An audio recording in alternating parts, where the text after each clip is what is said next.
Well, Skybird's duration in the water lasted a day because we sprang a leak, unfortunately. In the bowels of Skybird, the stern tube we launched and the boat started leaking, and I looked through all the skin fittings and found it was the worst of all. The stern tube, rudder shaft, the structure where it goes into the actual hull is leaking, so I've had to strip back all the glue that was round it, the bog. It's a big job, and exposing it so I can re-glass it. Yep, that's the job. But then things got even worse, because then I found another leak via the keel, so I had to get the Rudberg trailer to elevate the yacht so I could get at the keel base. And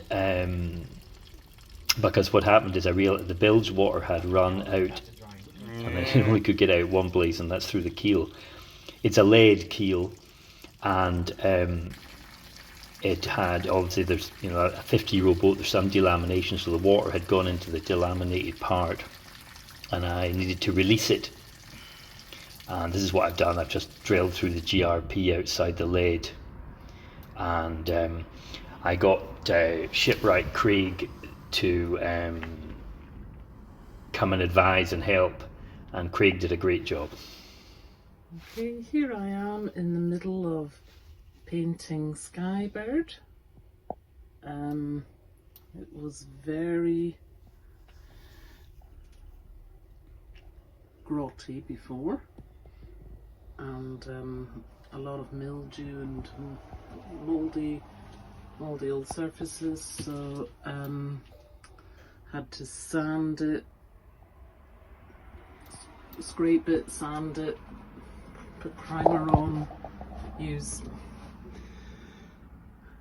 acetone and everything to make a bit of a key, and it's had a primer and a first coat now, and is definitely looking better than before.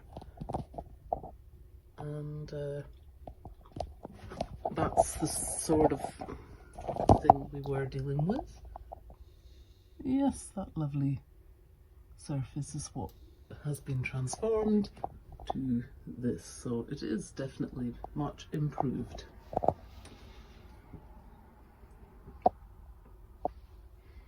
So all this work was getting a bit tedious, so I thought it was time for a bike ride. So Carol and I headed off north on the Tenerife and across the Tropic of Capricorn, which is where the tropics converge with the temperates, and into Rockhampton, the beautiful historical Rockhampton, which is on the Fitzroy River, famous, the Fitzroy family, Admiral Fitzroy actually invented the shipping forecast in the UK.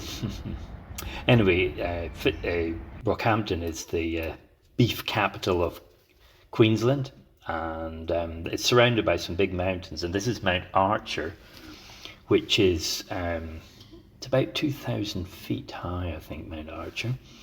And we rode up the twisty road up Mount Archer, looking west now over the Fitzroy River. It's navigable right up to Rockhampton, the Fitzroy River. It's a bit of a dodgy entrance, which I've sailed past, but it's a deep water river generally, and we walked across this sky walkway, and we're now looking east towards the coast. That's where we're heading. See these volcanic plugs?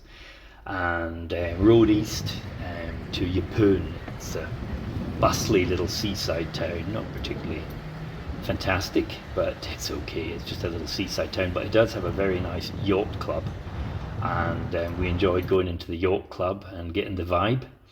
And then just south of the yacht club, about 10 minutes drive, is Roslyn Bay Marina. This is a huge marina.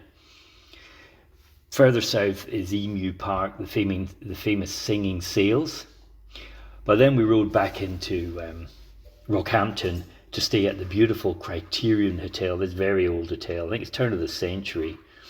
and we checked into the hotel and looked at the historical aspect of this hotel, which has got, the rooms are quite funny. They're all wood panelled, and we had a sort of suite with 3 beds and this beautiful balcony overlooking the Fitzroy River, and at dusk it's beautiful. All the cockatoos are out roosting, so it was a good respite from yard work, and Fitzroy River got us ready, got the bike ready, and then a final meal in the beautiful old pub full of locals. Not a touristy pub, this really old place. Good old Rocky.